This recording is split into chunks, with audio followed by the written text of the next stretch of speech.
I don't know what it's like to have the rebels come through my village. I don't know what it's like to lose a child from malaria. But I know suffering. I know laying on the ground, crying so hard you think you'll never stop. And then talking about how I also knew the God who laid down with me, and that our worth doesn't change no matter what we do and no matter what's been done to us. We are loved and worth loving.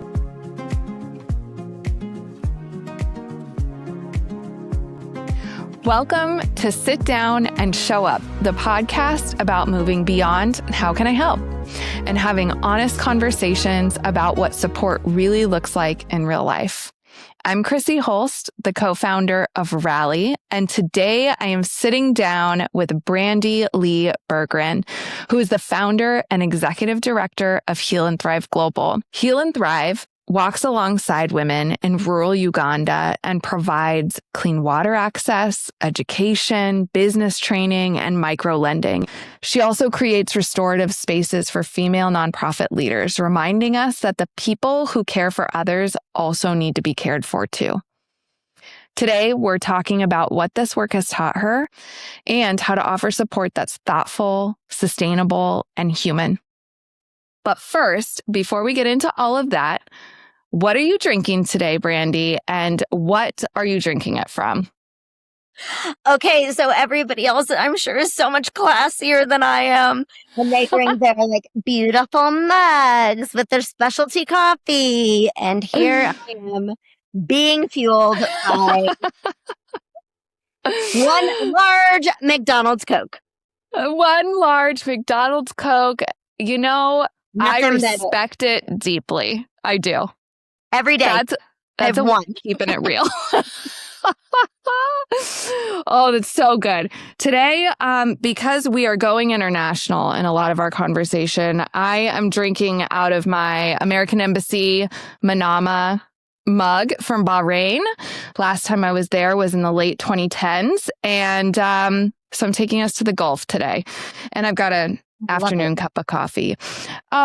You're so classy. See, you are drinking out of an embassy mug from Bahrain. I have to as one does. Everyone watching this is like things to try to be classy because I just don't come that way, Brandi. So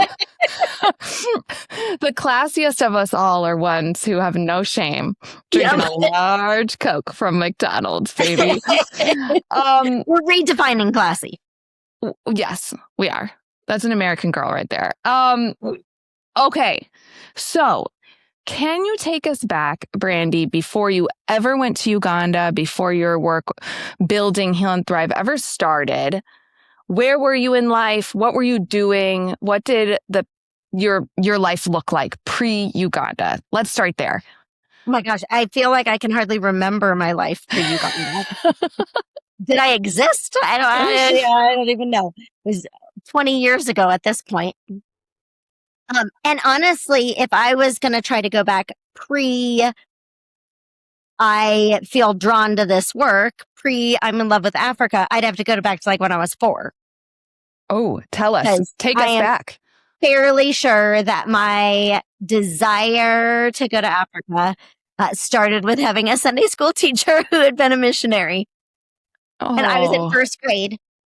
And Mrs. Adams taught us all about how they would grind flour, and she showed us pictures. And from that moment on, little girls, I think, are supposed to dream of castles or something. I don't know. And I dreamt of mud huts and thatched roofs and doing that one day, but also did nothing about it, right? I just went along in my little life and went to college and West Palm Beach, and got married and had 3 kids. And I had 2 kids and adopted one. And that's really when my life began to change. So I had a 3-year-old and a 1-year-old. And as soon as Grace turned 1, that's when my husband at the time told me I was allowed to start researching adoption. So I did, and came to Liberia which honestly, I thought they were mispronouncing Libya. Literally did not know Liberia was a country. I was like, you're stupid. And then I began to research Liberia and fell in love with their connection to the States and to abolition and everything. And then I traveled to Africa for the first time in 2007 to get my son to pick Davis up. He was 2.5. So I had a 1-year-old and a 3-year-old, and I brought in a 2.5-year-old from a war-torn country. We're already thinking about how smart I am. Tried to potty train. How big your heart is. How big your heart is. Oh, yeah. Tried to potty train both of them at the same time. I got peed on like 7 times in one day, and I was like, screw it. I don't care. Do what you want. But when I was in Liberia, I got to meet my son's birth mom. And she told me that her 2 dreams for her son were to have clean water and education. And when I read about her story, what I knew is that she had never gotten to have education. She specifically said, I don't know how to read and write, so I can't afford to have my son. And I was a stay-at-home mom, right? I was a stay-at-home mom doing like mommy blogger things and taking my kids to the park, and lived in Orlando at the time, so to SeaWorld once a week. And came home and knew I was supposed to do something. So pre-Uganda, I was either 4 or just a stay-at-home mom, just raising my babies. Yeah. So that was your first trip to Liberia, was to get your son. Yep. And then what led you back to Africa and to Uganda in particular? Yeah. So then for the next year, I knew I was supposed to do something. And so I started doing lemonade stands with my kids and raising money for clean water. So we did like lemonade, and we did AID, lemonade for water, things like that. And just involving my kids to raise money to provide for clean water around the world. And we did a bunch of them in Liberia, but then 1 month our focus was Uganda, because there was another Liberian adoptive family who lived there. And they were like, this village we know needs water. I was like, all right, I'm in.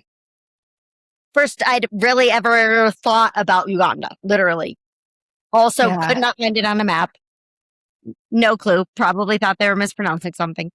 But I started to research it because I had to raise money for it. So I needed to like tell all my, I don't know, mommy blogger friends and random girls in my small group, and fell in love with that country too before going. Because they had a similar history with like Liberia did, of child soldiers and rebel activity. And it just broke my heart. And then fast forward a couple months, and a author who had written books about kids without parents. I don't use the word orphan. I like despise that word. So it's like a no in our little world here. But he wrote about that, and he called when he was in Orlando and said, hey, I saw your blog.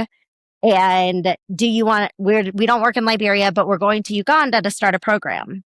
Do you want to go to Uganda? So in 2008, so 2007, I picked up Davis. In 2008, I went to Uganda for the first time. And honestly, it feels like the rest is history, right? You know how people say when they meet their spouse, like, when you know, you know? Right. You knew. Honestly, that's most people in Uganda. Like, everybody who goes feels exactly that way, because they're just freaking amazing and so hospitable. And I felt so loved and just fell so deeply in love with the country and with the leaders I met there. And so I came home and started raising money for their program, started their program in Uganda they did child sponsorship and to get kids sponsored. And I would work with this man who we had hired on the first trip, Joseph. He is their Uganda country director. And Joseph and I loved working together. I loved every bit about it. And so I was really, my job was, well, job, by the way, I was volunteer, like not my actual Sure. I was a stay-at-home mom. And on the side, I like randomly made friends on social media and then tried to convince those women, a lot of them adoptive moms, who had come home and decided they needed to do something, to get like their churches or their schools involved so that we could show that, I don't know, moms can make a difference, right? Well, absolutely. And it sounds like Uganda had captured your heart, that you really wanted. So what was it about that first trip when you went? What are the needs that you saw, or the relationships that you built, or someone that you met that really was tugging on your heart? Like, this is a true calling. This is something I need to be involved in. Yeah, it was everything, honestly. Everything I saw, every person I met loved so well and welcomed people. Uganda is a place where you feel so, they actually say when you come into their village, like, feel free. We are safe here. Feel free. And I feel like they don't even realize it, but they mean more than physical safety. Yeah. That you can dance all day, which I am like the whitest person on the face of the planet, and cannot dance. Like, I am tone deaf. I can't even hear the music really that well, I guess, but really, really bad dancer. And yet everywhere you go, they're like, just dance with me. And they make you feel loved and they make you feel welcome. And on that trip, we went to villages that had faced a drought and they were incredibly hungry. We met kids that were a part of child-headed households where their parents were gone, deceased, or had left, and the kids were raising their siblings. There was no adult in the home at all.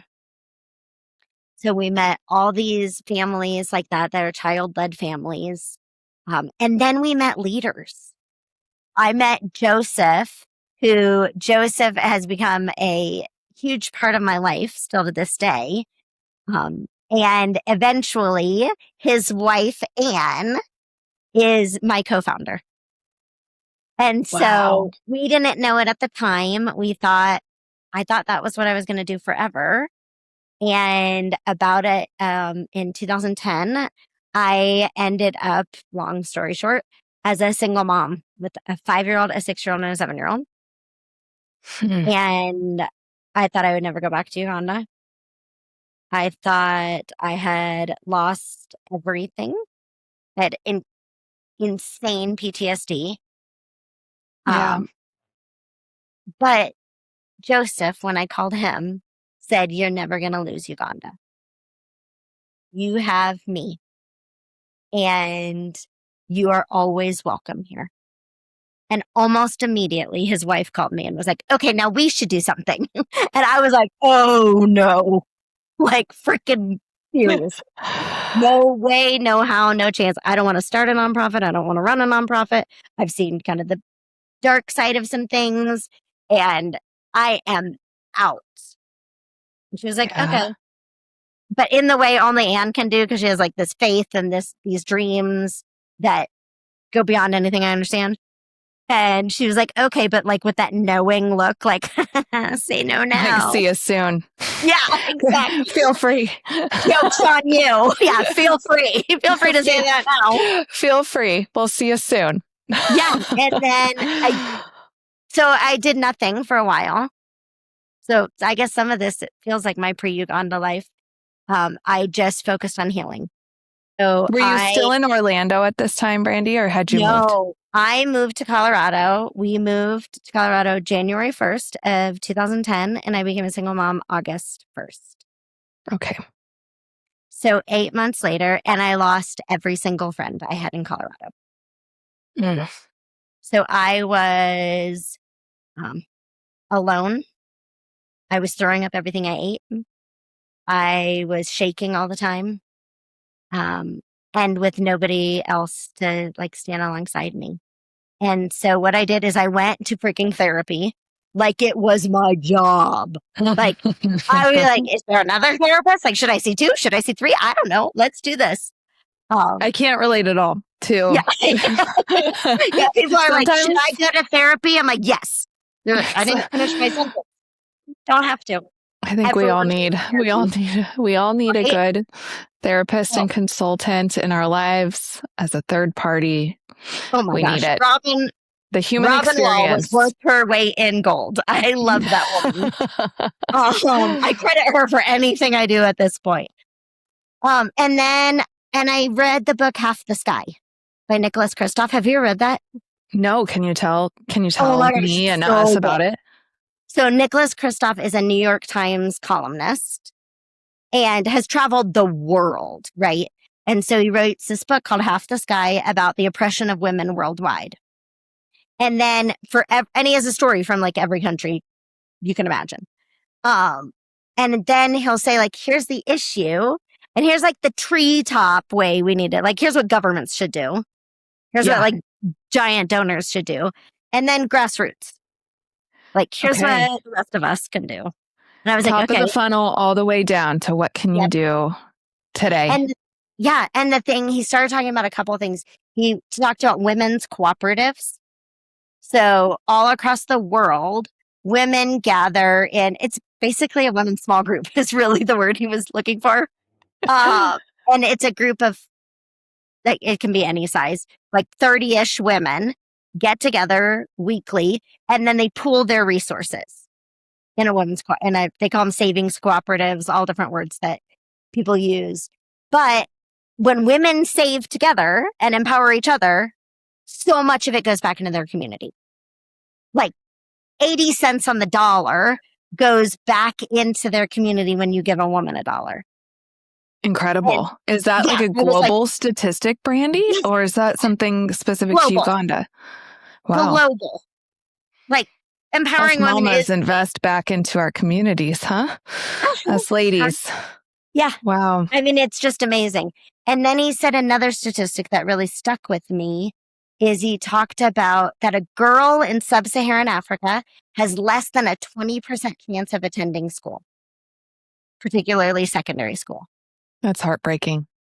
It's like all of the resources that Africa needed are right there. They're just not getting the education. They're not getting the resources. They're not getting the tools.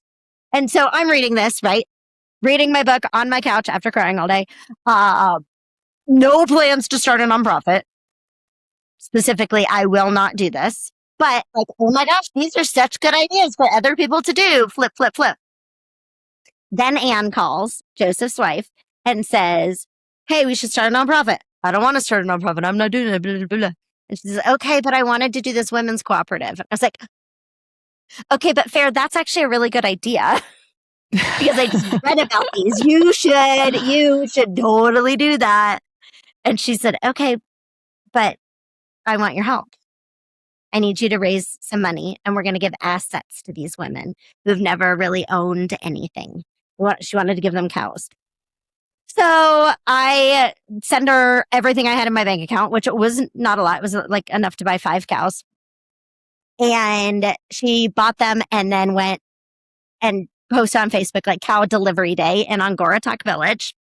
Brandi, can we just pause for a second? Yes. Can we just pause? You just went through this really intense life transition. You're in a new state. You've got your 3 kids. You're working through your own pain.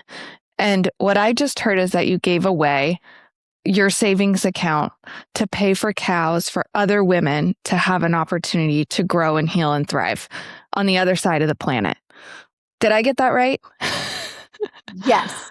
Yeah. Wow. I mean, like, what in your heart did you just feel like this is just a part of what God put you on this planet to do? Is this just was like, I read this book, this is convicting, this is what needs to be done. Yeah. The world will go round. Really it was no further. Logical. Just it was no further obviously. Than that. I wasn't going to do it. Wow. Like, I'm not going to enter into my calling because what I believed is I had lived my calling and now I was disqualified. Because that's what everybody told me. Like, You're done. You can't even be used. I had been used to get these kids sponsored, but now I was divorced. I was by myself.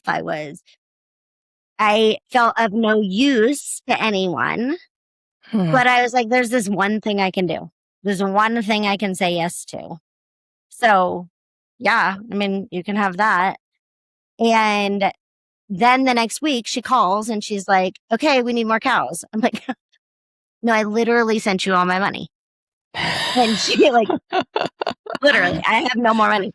And she said, I know you're supposed to raise it like you used to, on social media. I was like, I don't know how many people listening or if you have ever gone through like a public PTSD where everybody walks away. Social media becomes the place you're most afraid of. Yeah. Right? I'm not going to post so this. vulnerable, so vulnerable, so exposed. Right. And people are unhinged in the way that they feel entitled to talk about your personal life as though they know you. Yeah. Right. And I just figured I would post something and be like, hey, we need more cows. And I would get no answer. And honestly, it would confirm all the lies I believed about myself. And there's a lot of fear. Yeah. And I said no. And she said, but the women of Angora need you. What are you going to say no at that point? I feel like I didn't even have a choice, right? Yeah, you were done for. You can't be like, screw the women of Angora Talk. I don't want to post on Facebook, right? Right. Okay. Of course. Of course. And we needed 3 more cows. And then I posted, scared, literally shaking while I went to bed.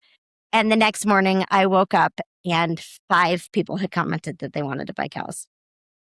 Wow. So I call Anne and I'm like, hey, do you want to do a second women's cooperative? And she said, yeah, let's keep going until God says stop.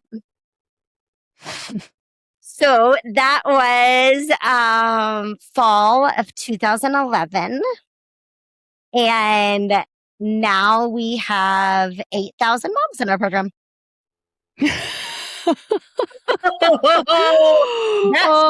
You did not stop. You did not stop. Yeah. Yeah. I mean, we just kept saying yes to the next thing and to I'll give it a shot. Fine. I'll whatever. And it just kept snowballing. We tease that we're not an organization. We're an act of love gone awry. You're a startup that won't stop. Starting anything. Yeah. In 2012, I went to Uganda again, which was my first time post-divorce, post-healing work. I got to actually speak at a conference. We had 2,000 women showed up. And we had a conference and I got to speak on suffering. And just saying, I don't know what it's like to have the rebels come through my village.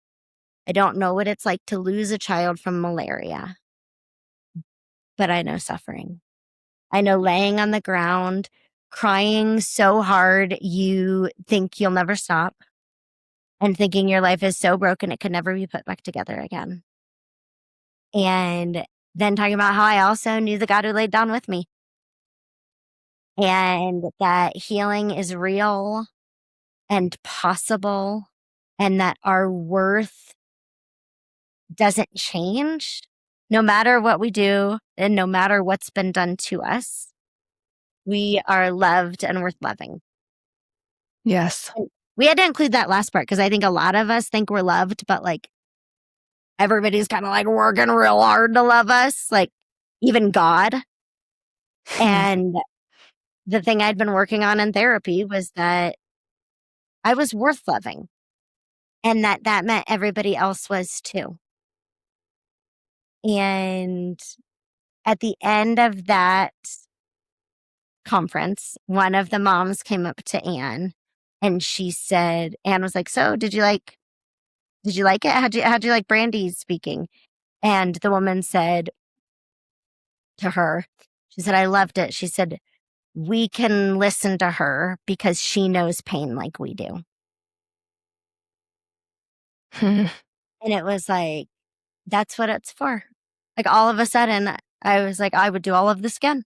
Like I would do everything, anything to be a part of healing in the world. And so somewhere in that mix of like first version Uganda Brandi went and was going to do child sponsorship, and second version of Brandi, Uganda 2.0, Brandi 2.0, something shifted from coming to save, coming to rescue, coming to make a difference to Henry Nouwen, who's my dead author crush. I know most people at C.S. Lewis, but for me, it's Henry Nouwen. He calls it being a wounded healer. And that it is only in understanding our own woundedness that we may walk with the suffering. Because then we do so hand in hand, not handouts. And so that changed everything. And now that's what I get to do, is I get to walk alongside our moms. Really what I do is I walk alongside our staff, because they are the heroes of the story. 100%. We now have 31 staff members in Uganda, all Ugandan. We don't have any Westerners on the ground. And watch people walk alongside others, knowing that with safe relationships and with the right tools and resources, everything changes. Yeah. Everything changed for me, and everything changes for every mama we get to hold hands with. How did that experience of kind of being in this sisterhood of suffering alongside these women through different contexts and different stories and different experiences, but a shared understanding of pain, how did that influence the way that you approached your work in Uganda? You had started with buying cows. How did that evolve over time? That changed being a part of a sisterhood of suffering, which honestly, I think most of us could say we are, even people who perhaps haven't actually touched their suffering, right? I think a lot of people have hidden suffering. Absolutely. And the amazing thing that I continue to learn in Uganda is that they never do comparative suffering. So I've never told them a story and then been like, but you didn't have rebels come through your village. Yeah. Right? That they constantly are like, suffering is suffering is suffering is suffering. And it allowed me to realize that the same thing I needed is what anybody else needed, which is someone just to walk alongside them and to listen to them and to recognize. I think in all of that, I did a lot of like deconstruction of faith, of patriotism, of history, of like 1 million things were deconstructing in my head. That when you're really, really broken and you're humbled, you finally realize like, oh, this is actually kind of a nice place to learn from. And like, let's just start with, I'm a hot mess and I don't know anything. Like, cheers. Let's have that. Cheers to that. Right? Let's have that be foundational, because if that's foundational, I don't have to hold on to being right. Yeah. And I had a friend a long time ago who said, like, I only hold a few things really tight in my hand, and everything else I hold with an open hand. Do you think it made you become a better listener, Brandi? Like listening to these stories and having them help? I would imagine they were a part of the solutioning in a way that wouldn't have been possible in the context of your first visit there. Because I think sometimes we think we have the answers to big problems, but really the solutions lie often right there with the people who are in it. So I would love to hear about how it changed you as not just a speaker, but a listener. Yeah. I have had so many horrible ideas. That is so cool. Like, the number of times I've been like, oh, what we should do is, and then there's Anne, who's like, yeah, no, that's dumb. Here's why that's not going to work. I got to meet Anne. I got to round this out. I got to know Anne. Oh my gosh. She is a powerhouse. And then as we've continued to add staff, and I tell them, okay, you need to correct me when I'm wrong. Like, I don't know what I'm doing. Even 15 years, 20 years in, I can come up with some ideas as we're like brainstorming things. But the truth is, I don't know. And Anne, honestly, is the one who led the charge with, no, here's what we need. Here's what the women are asking for. Mm. And so this is what's going to work. And honestly, I learned it because I would come up with stupid ideas and they wouldn't work. I don't think I learned this like overnight. I just woke up and then was like, oh, I'll listen to the people. Like this is how a good organization is run. No, I learned it because I was really dumb and I would pitch all of these ideas as we went along and they'd be like, no. And then finally you realize, oh wait, the ideas that work, the ideas that bear fruit are the ones the women come up with themselves. Are the ones when you ask, like, not even just what do you need, but what's your dream for your community? Mm. And then let's let that guide us. And so most of our programs, honestly, we just started with cows and with putting women in women's cooperatives. And then every program we've added has been because somebody has asked and a need has presented itself. Everything from, one of the moms in Abalong village introducing us to Daniel, who was the smartest kid in their entire community, but he wasn't in school. And then we're like, well, crap, we probably need to start a school fees program. Like we need to start helping our moms go to school until they can afford it themselves, which PS now they can. And we don't have a school fees program anymore. 1,000 kids later. Congratulations. That's huge. It's really fun. And then losing Lois to a surgery that would have cost $250. And she left Mary and Richard, her young teenagers, Mary was 13 at the time, as the heads of her household. And I realized that we need a medical fund because we could have saved Lois's life. Mm.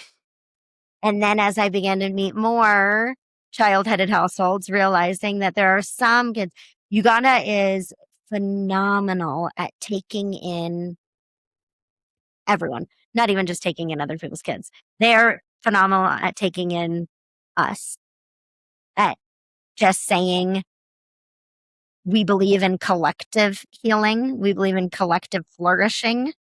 And so if my sister passes away, I take my sister's kids. If my cousin passes away, I take my cousin's kids. I met moms who have 12, 15 kids living with them because they keep saying yes. And they are my heroes. But then we met some kids who the clan, our community, couldn't or didn't step up for some reason. And so then those kids kind of became all of our kids. They call me mama. So they call me Biggie Mama in Uganda because I have 43 children. In fact, Mary, who I just talked about, was WhatsApping me this morning. And she is now 25 and has 2 babies of her own. Wow. Eliza and baby Brandi. And baby Brandi? Is Brandi named after you? Yeah, because Mary's named her. And so I got to talk to her and say, Tata, Brandi loves you. And she's not having it today, actually. Well, we all have our days. Right? I was like, Mary says, Brandi is annoyed today. Fair.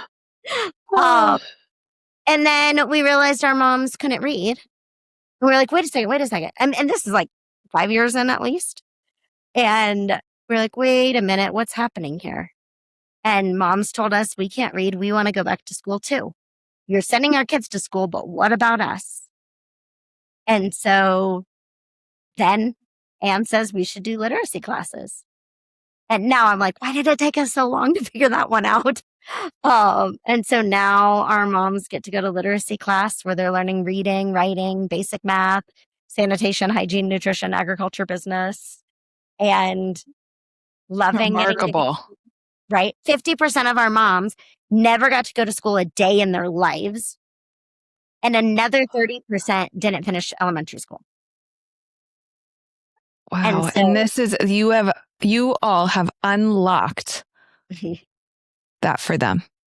Oh, it's amazing to watch them, that they are now running for office and winning. Let's go. Hello, right? I mean, could not be more a fan. But they are like, I actually just posted a quote, I think, on social media. That was one of the moms saying, like, this was my dream as a child, was to be able to learn how to write my own name. And now I can. And I can read. And then they're learning math. So they're not getting taken advantage of in the market. Because they had been going to the market and they're like, I mean, I can figure out how much this corn should sell for because this guy next to me is selling corn. So I just tell everybody like 1,500 shillings. But then when they were making change, they would literally just hold out their hand with all their money. And someone would make change. Yeah. And they would get robbed literally every day. And so now they're not getting cheated. They're like, oh, yeah, no. That's I know incredible. how to count actually. I have a business plan now. And we are watching moms. Basically, the same thing happened in Uganda that happened for me, which is when our moms first joined the program, 95% of them, I think it was like 97.4 or something like that. Over 95% of them said, I have no friends and I feel completely alone. Also, remember, same. I was in that same feeling. And then 5 years later, when you ask the same question, they say, would rate it as a 5 and like 1 to 5, like don't believe or strongly believe. They would say, I strongly believe that I have a circle of friends and feel completely supported. And 98.2% of them say that now. And I think that that's so much of what changes everything. And also so much of what my journey was, right? Like I went from being alone, being scared, not knowing what I was doing, not knowing where to turn. And then when safe community showed up, everything changed. And I feel like in a lot of ways, we've grown up together. The moms and I, the staff, and now we learn together and we ask each other, like, what should we do about this? What do the moms think we should do about this? What about the staff members who grew up in this exact community think we should do about this?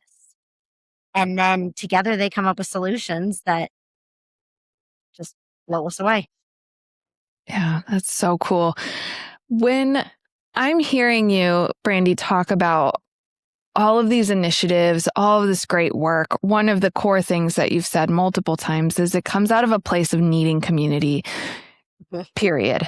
You need to not be alone in this, and you need to have people come alongside you. And I think about some of the work that we do with Rally is on a hyper local level, family by family level, person by person level of, hey, we're going to invite your community to surround you in the ways that you need it in the moments that matter most in these highly customizable ways. Yeah. This is obviously what you're doing on a macro scale for whole communities at once. But I wonder, a lot of that not feeling alone, you have also brought back to your community of nonprofit leaders, and the caregivers also should not feel alone. So I'm wondering if you could talk a little bit about that body of work, because that's another huge part of your story. Yeah. And I think multiple groups of people, right? There's people who are like, okay, I'm in community and I need to know how to serve my community. And then there's other people, probably people who are listening to this, who think, my dear, I feel so broken and I wish a community would come around me, but I don't have anyone. Right.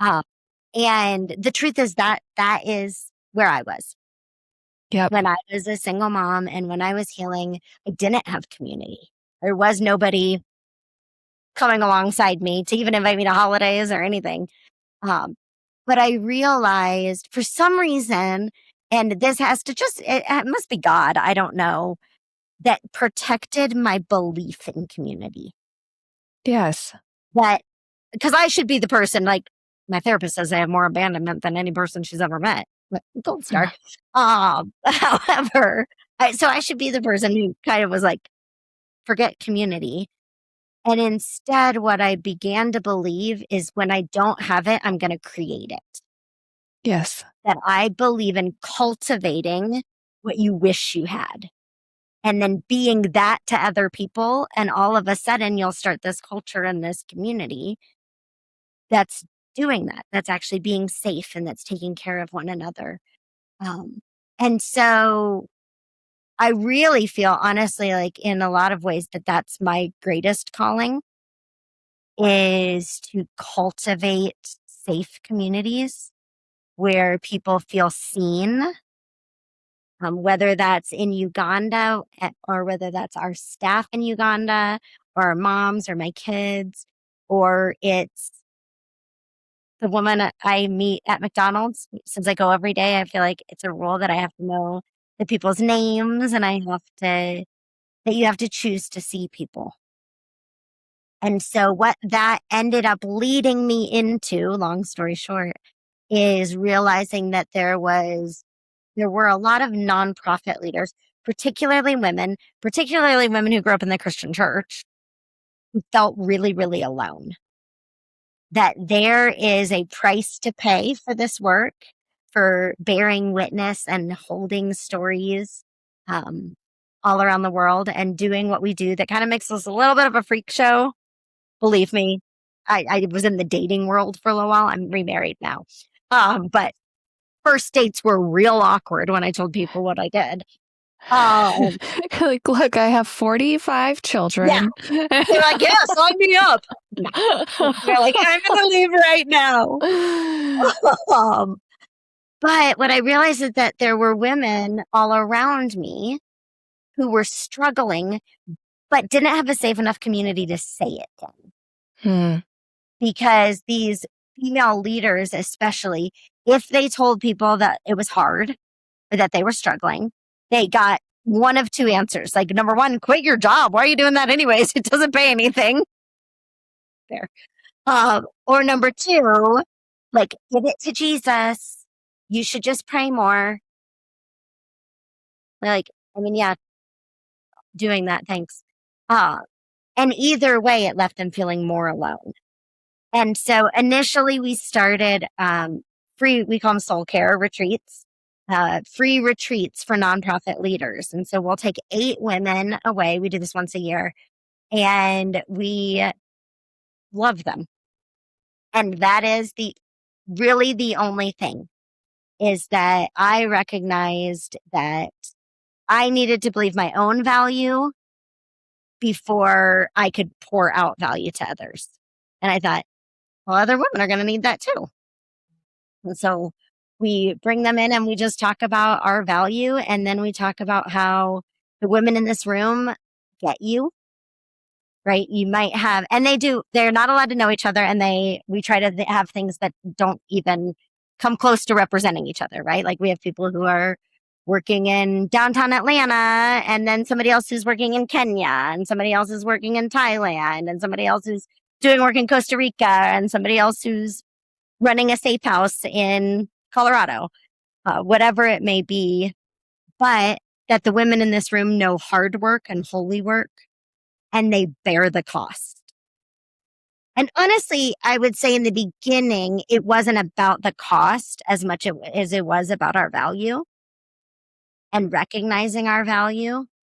And then as we began to form community, and I realized these retreats, that we were supposed to do this not because of these just 4 days, like 4 days of rest is so important for people who very regularly turn off and very regularly receive. They're so busy loving well that often they aren't loved well. But that really what came out of it was a sisterhood. That same sisterhood of suffering that we talked about earlier that I experienced in Uganda became this sisterhood of women doing hard and holy things around the world. And it became a lifeline one to another of like, here's somebody who actually gets me. Here's somebody who's going to soccer games, but also like getting text messages about child sacrifice, which is weird to talk about sometimes in PTA. Yeah. Makes you kind of a freak show. But together we found that we could swing easily in and out of conversations about like cute boots and how's it going with the trafficking ring that you guys just uncovered. Whatever it may be, it created a community of women who could feel safe. And so now that becomes that's such a huge part of what we do. So Heal and Thrive Global, we do two things, right? We do our Uganda project, and then we also offer rest to other people. I have a friend actually that was texting me last night who they told their board, we're not okay. And their board said, okay, you can no longer be in charge. What in the actual? Yeah. Like that's the response instead of how do we come alongside you? And of course you're not okay. Do you see what you're holding? Right. Of course you're not okay. It's our job as a board to come alongside you, but because other people aren't doing that, someone needs to. So I'm actually leaving on Saturday, but that's in 2 days. Yeah, little less, 5 a.m. on Saturday for El Salvador. And we are going to do a little bit larger of a retreat. We're doing 20 women who run everything from safe houses in Mexico to free daycares to anti-trafficking prevention in Costa Rica. So we have people coming from Mexico, Costa Rica, Guatemala, and El Salvador. And we rented a big beach house. And we're going to do the same thing that we do everywhere, which is say, we hope that we're cultivating a space where you feel seen, where you feel that somebody is pouring a little bit of love back into you that you pour into the world, and where you get to rest and play. So I rented boats for play day. Oh, yes. Let's go. Right? We're going to like go out and just turn on music and have so much fun. And then I have massage therapists coming to the house so they can get beachside, poolside massages and actually get taken care of a little bit, body and soul. And what we found is that so many women do that for the first time and then they're like, whoa, crap. Turns out I've never actually done that. Yeah. It's like a wave. Yeah. And then you realize, when you go get a massage and you're like, I didn't even think I hurt that bad until somebody started touching there. Yeah. And we see that a lot too, where people are like, oh, I'm not okay. And this is the first place I ever got to say that. Brandi, in your work with these retreats that you host, I know that awareness around trauma, secondary trauma, these kinds of concepts and realities have just become more talked about, I guess, in the last decade or so. And 10 years ago, when I was still working in government, it certainly was not talked about. PTSD was only reserved for war zones, and you could be tough enough to get your way out of it somehow, was still kind of the undercurrent. And we've come a long way in the last decade around mental health, education around these concepts. Some of the terms get thrown around and kind of are not treated with as much seriousness as they maybe should be sometimes. But generally speaking, the accessibility and education around these things has gotten a little bit better, but there's still a long way to go. And I'm curious if a part of these retreats has anything to do with sharing some of these concepts, or even just validating these experiences in a way that when you're exposed to traumatic events, even secondhand, that leaves an imprint. That's a part of being human. That's the human experience of empathy. And and that's the body's experience. And that's the body's experience. So do you touch those things in these retreats at all, or does it come up? Well, yeah, I mean, first of all, 100% agree with you. That one of the things that I learned from Dr. Bessel van der Kolk, who wrote the book, The Body Keeps the Score, is that our bodies cannot tell the difference between a story we have heard and something that's happened to us. So the way I illustrate that always is thinking about going to the movies and a really scary movie, right? That if you're watching a scary movie, like your heart is beating and you're like, everything is like, you duck if something's happening and you're like, why did I just duck? What the crap? Because your body didn't know that it was different. Your nervous system turns on. And our bodies are created so that we're supposed to like have our nervous system turned on and then go like run from the bear, right? Something is big and scary, you run from it, and then your body can calm down. Well, it's not really smart to run when somebody is telling you their story. That actually is a poor choice of response. And so that it stays in our body. All of these unfinished stress cycles, this unresolved trauma. And so in our retreats themselves, we try not to do any teaching. People go to so many retreats and conferences and they have to like learn everything. And then you come back and you're like, do you feel rested? No. I went to 37 breakout sessions. I went to school and socialized basically endlessly for days on end. Which, I mean, not the college wasn't great, but so I try to do very little teaching and a lot of just recognition.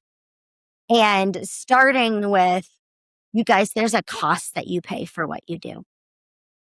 And so this week, your body bears that cost, your soul bears that cost, your relationships bear that cost. And so one of the reasons that we have intentionally designed this weekend is for your body to have just a tiny space of healing, just to almost maybe begin.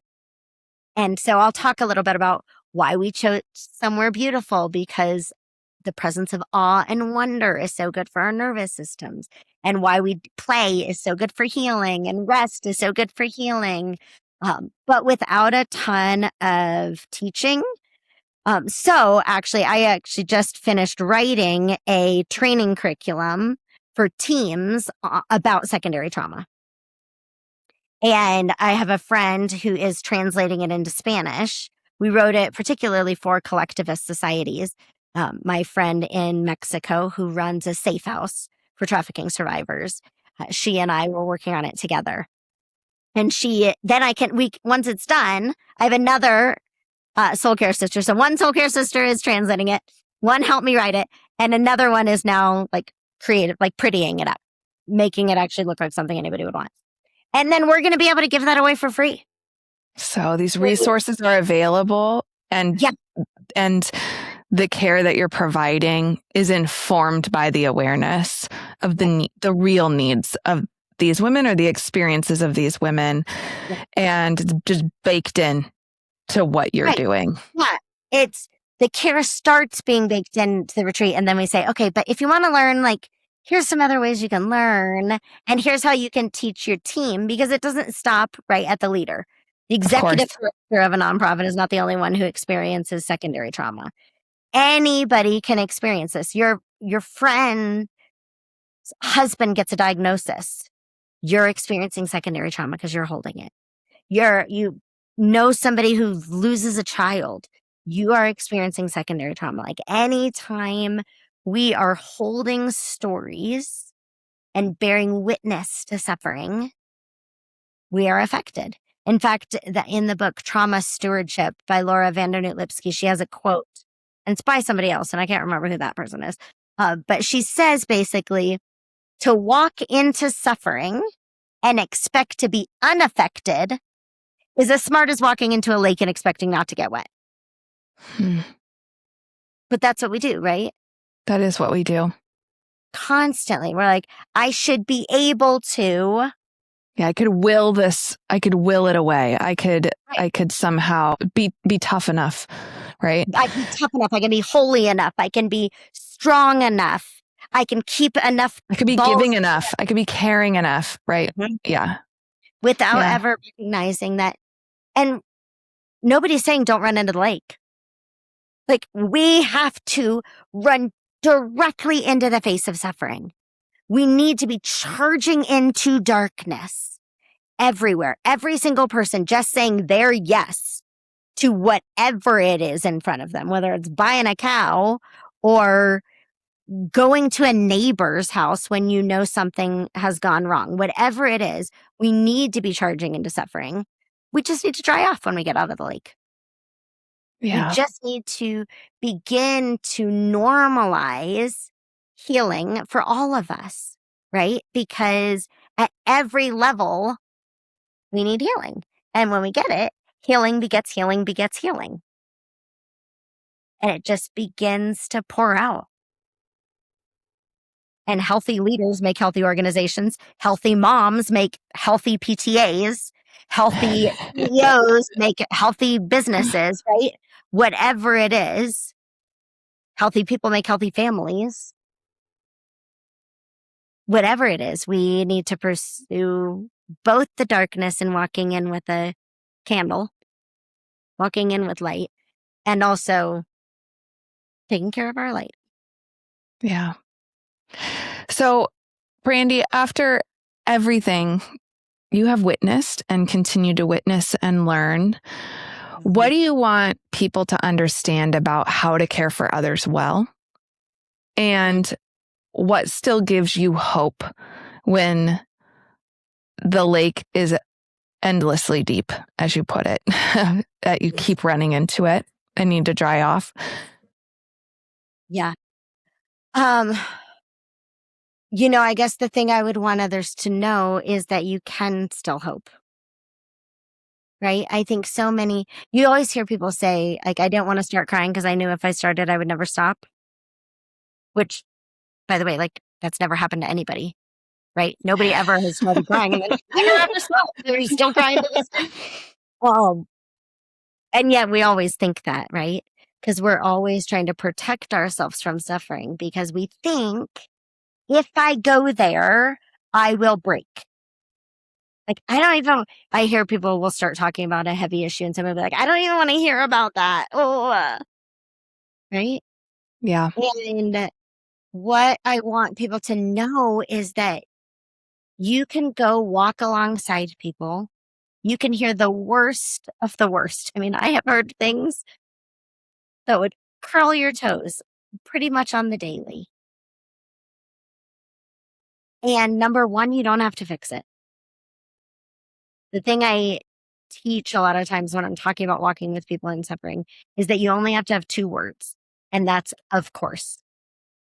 Of course you're scared. A really scary thing happened to you.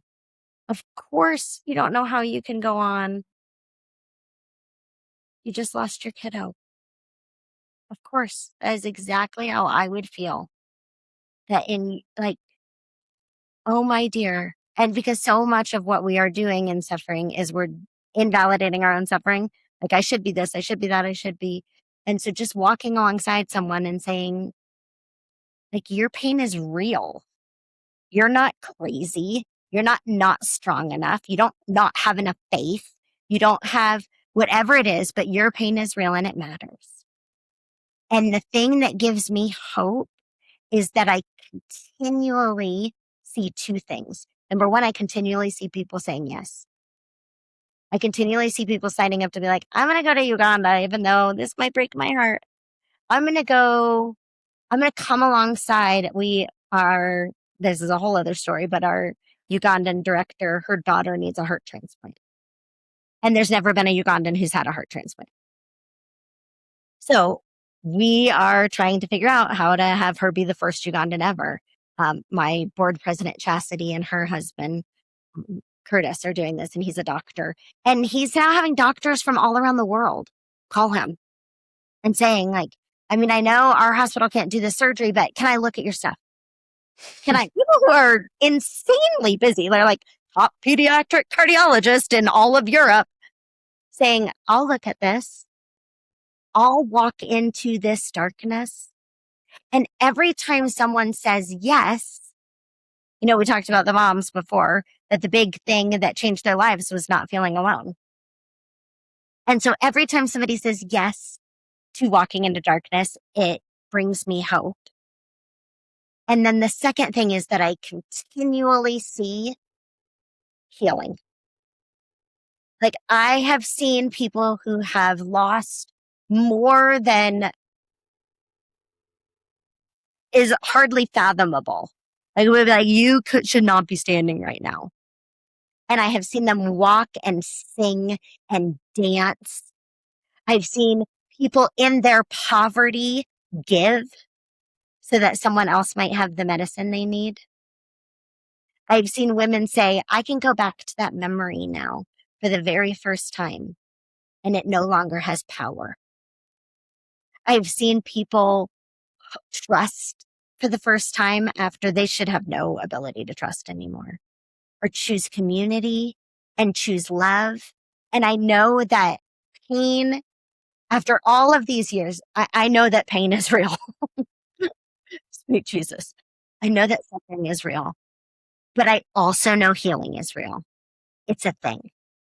And light is real, and joy is real. And my group of friends, we kind of have this thing where we say that because we're willing to go into the deepest, darkest suffering, we also are going to be willing to go into the highest joy. And we are going to be utterly ridiculous. My real goal in life is to be what the love child of Brene Brown and Jimmy Fallon would be like. Again, I feel like I'm winning. But I want to have costume parties, and I want to have go Big on crazy joy. adventures. Big joy. Yeah. Because, and that's why I have an ampersand tattoo. It's an and. I know people, or if you're watching a video, you probably thought it was a music symbol. Yeah. But it's an and because the world is so full of both and neither negates the other. That's right. That's right. And there's beauty. So, and we can hold both. Brandi, where can people find you? Where can they follow you? Where can they come alongside you? Where can they learn all about what Heal and Thrive is doing? Where can they find you? At healandthrive.global. And also on Facebook, it's just at Heal and Thrive Global. And on Instagram, it's at Heal and Thrive Global. And on socials, I'm just Brandi Lea, LEA. But we just welcome anyone, right? If somebody is listening and they're like, I kind of want to get involved in that, or in that group of women who's kind of insane, but will have really fun trips, or they want to go to Uganda, or they want to, it's like $25 a month to sponsor in literacy, which our staff in Uganda are so crazy that like sponsors like 5 women, 5 families, which is a little absurd. Or if I can come alongside someone because you feel like there's this yes in me, but I don't know what to do with it. Or you've been there. Yeah. Well, and I have friends now who are all over the world doing amazing things. And so somebody calls and is like, I mean, I kind of want to get involved, but not with Uganda. That's not my thing, but really with Guatemala. And I'm like, oh my gosh, let me tell you about my friends who work in Guatemala. Oh my gosh, let me tell you about my friends who work in Thailand or Costa Rica or Mexico. With so many friends doing work in Mexico. So I am here for anyone who is feeling their heart wants to be set on fire, because I feel like the world needs more people who are just living on fire for whatever lights them up. That we I love it. all need to do our part of saying yes. Brandi, thank you so much for coming on Sit Down and Show Up, the podcast about moving well beyond. How can I help? And I have just been delighted to talk to you today. I am thankful for your friendship. I'm thankful for all of the work that you're doing to bring goodness and love into this world. And I feel tremendously grateful to just hear your stories. And I hope that you enjoy the rest of your Coke. And cheers to you. And I hope you have a wonderful trip coming up this weekend. And until next time. Until next time.